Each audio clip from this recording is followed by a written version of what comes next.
This video will show you how to recover iMessages from your iPhone using the software Dr. Fone. That's coming up next. Open Dr. Fone software, then click on the big green square at the top left-hand corner. It'll take a second to load.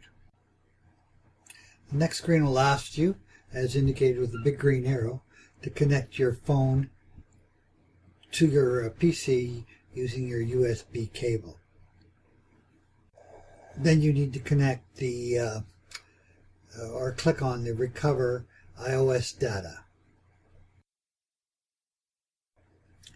In my example here, we're going to click on the top left-hand circle where it's red there, and then in the middle page we will tick whatever things you want to recover, but in my case I'm only going to click off the messages and attachments.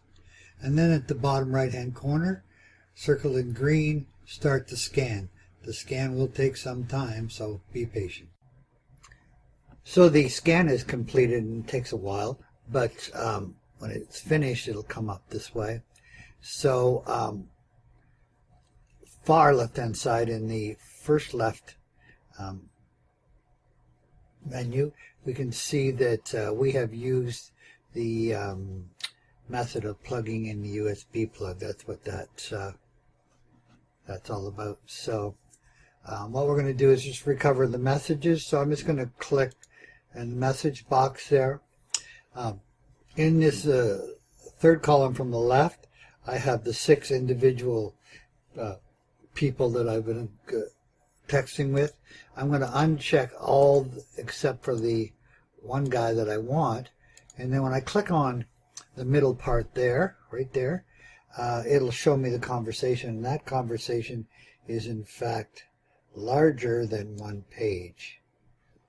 So now let's refer to the bottom right hand corner of the box. You can recover to the device, which we do not want. I want to recover to the computer. So I'm going to click on it and let's see what happens. So it gives me a place it wants to recover it to.